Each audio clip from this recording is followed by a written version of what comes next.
Haryana civil services aspirant को दिशा classes की तरफ से हमारा नमस्कार। ये वीडियो आप दिशा क्लासेज पे देख रहे हैं।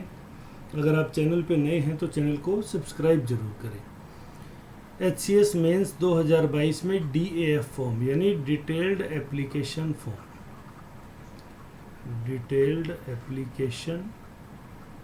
फॉर्म बेसिकली क्या है, हमको पता ही है। इस परीक्षा का 24 जुलाई 2022 को प्रिलिमिनरी एग्ज़ाम हुआ और 9 अगस्त 2022 को रिजल्ट आ गया। अब DF का फॉर्म भराया जाएगा एस्पिरेंट से किन से, जिनका प्री क्वालिफाई हो गया और जो मेंस में अपीयर हो रहे हैं। तो ये वीडियो HCS 2021 मेंस और जो HCS 2022 के एस्पिरेंट हैं उन दोनों के लिए समान रूप से उपयोगी है। चूँकि DF फॉर्म एक लंबा सब्जेक्ट होता है तो मुझे लगता है मुझे इसको 1 से 2 वीडियो में डिवाइड भी करना पड़ सकता है, क्योंकि ज़्यादा लंबा वीडियो है वो बोरिंग भी हो जाता है और थोड़े बच्चों का जुड़ाव भी कंटिन्यूस नहीं रह पाता। खैर, जितनी बातें हम इसमें कर सकते हैं वो करेंगे। बाद में कुछ महत्वपूर्ण बातें हैं जो सावधानी है बेसिकली, वो हम अगले वीडियो में भी और कुछ इस वीडियो में चर्चा करेंगे। फॉर्म भरते समय किन किन सावधानियों का ध्यान रखना चाहिए, मतलब जब आप DF फॉर्म फिल करते हैं इसको पहले पेंसिल से रफली भर के देखें, उसके बाद ही इसको फेयर करें।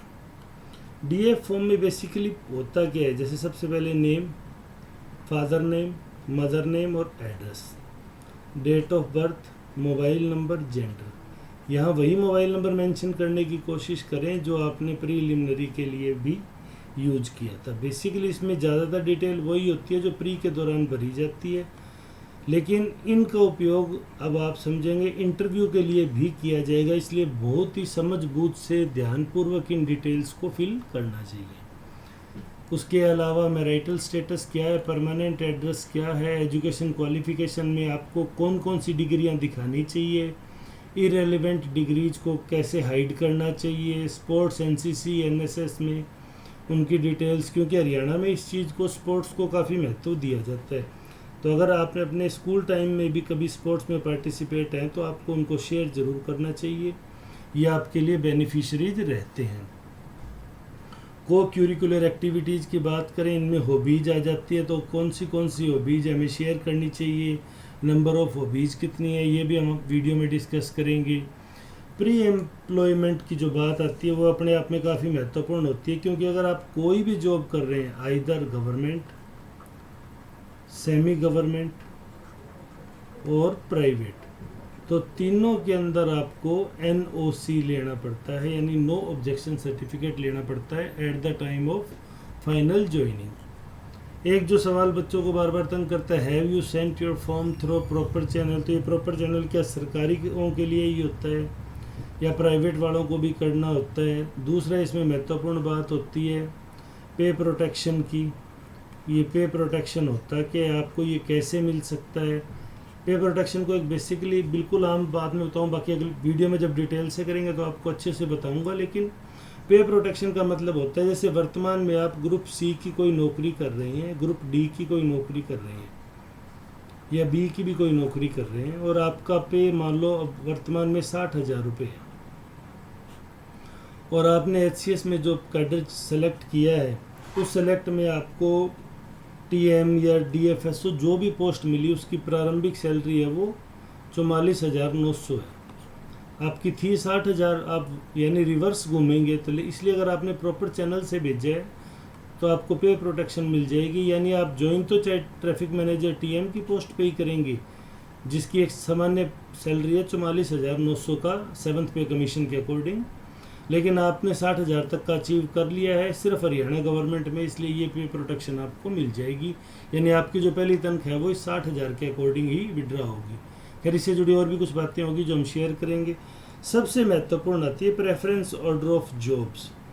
जो 11 पोस्ट सरकार ने निकाली है, मान लो HCS में एग्जीक्यूटिव है, HPS हरियाणा पुलिस है, ETO है, DFSC है, तहसीलदार है,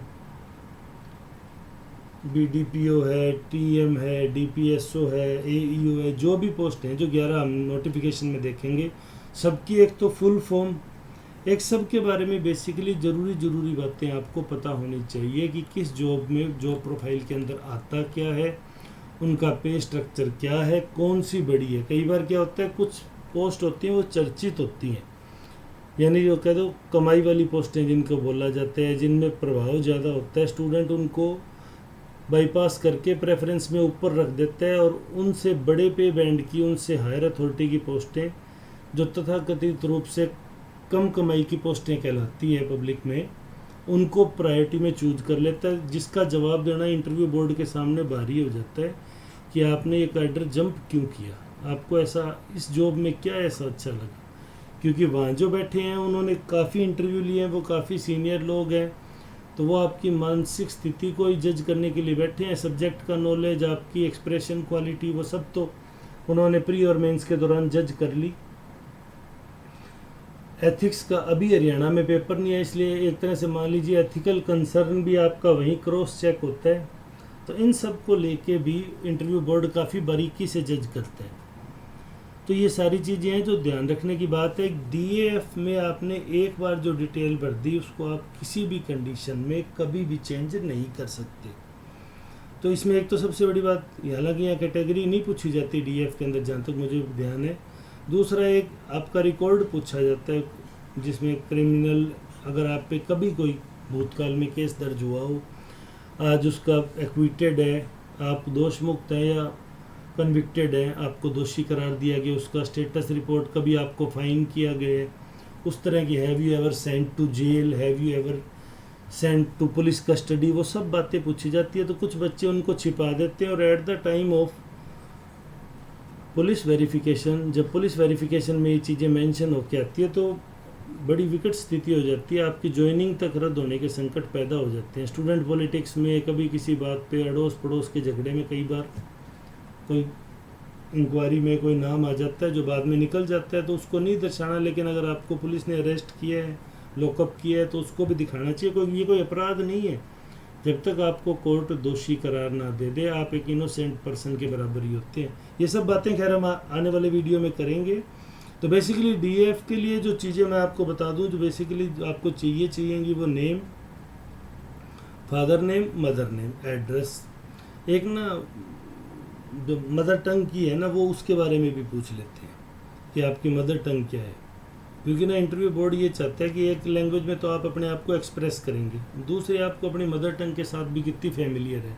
बोर्ड में लगभग सभी मदर टंग के आपको मिल जाएंगे मेंबर। एड्रेस होता है, कोरस्पोंडेंस, डेट ऑफ बर्थ होती है, मोबाइल नंबर होता है, मोबाइल नंबर आपका प्री में भी पूछा जाता है, gender male female, marital status में मैरिड है, नॉट मैरिड है, नंबर ऑफ चाइल्ड कितने हैं, ये सारी चीज़ें पूछी जाती है, और आपकी मैरिज है वो रजिस्टर्ड है या नहीं।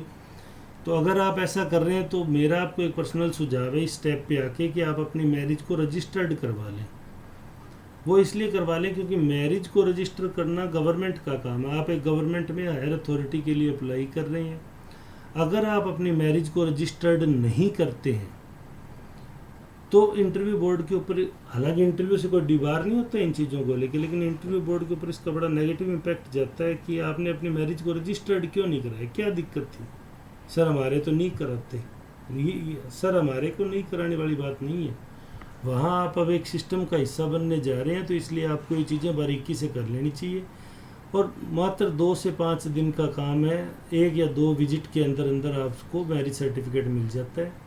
तो जब तक डीएफ का फॉर्म फिल करने की बारी आई, आप अपनी मैरिज को रजिस्टर्ड करा लें, ताकि इस बार कॉलम में जहाँ तक संभावना व्यक्त की जा रही है कि मैरिज रजिस्ट्रेशन नंबर मांगेंगे तो मैरिज रजिस्ट्रेशन नंबर डाल दें। हाँ, ये कोई कंपलसरी नहीं होगा कि आपके रजिस्टर्ड नहीं है तो आपको अयोग्य घोषित कर देंगे, लेकिन इंटरव्यू में हमें कोशिश करनी चाहिए कि हमारी गलतियाँ न्यूनतम हो।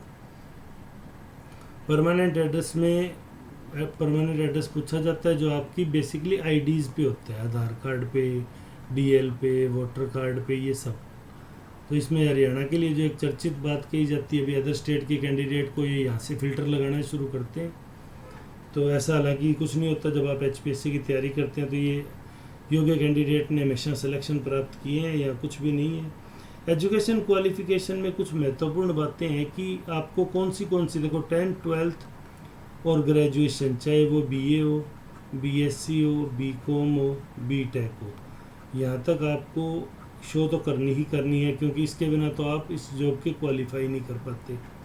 अब इसके बाद कई बार हमारी जो नेक्स्ट जो एजुकेशन है वो बड़ी इररेलीवेंट हो जाती है। भाई बीए किया हुआ आदमी है और वो तो अगर हिस्ट्री में एमए करे तो समझ में आता है, बीएससी किया हुआ भी हिस्ट्री में एमए कर लेता है, बीकॉम किया हुआ भी हिस्ट्री में एमए कर लेता है, बीटेक किया हुआ भी इधर आ जाता है। तो ये सब लोग इररिलेवेंस हो जाते हैं। तो इंटरव्यू बोर्ड को जब ये मूर्ख बनाने की कोशिश करते हैं कि सर मैं ज्ञान प्राप्त करना चाहता था या मुझे नौकरी लेनी थी, तो उन्होंने कहा नौकरी क्या बीएससी में नहीं थी। तो ये सब क्रॉस क्वेश्चन आपको तंग करेंगे, तो इसलिए डीएफ को बड़े डिटेल में भरेंगे। मैं आप आगामी वीडियो में इसके बारे में आपको और बताऊंगा। अगर आप चैनल पर नए हैं तो चैनल से जुड़े रहें। वीडियो को अंत तक देखने के लिए धन्यवाद। आपका दिन शुभ हो।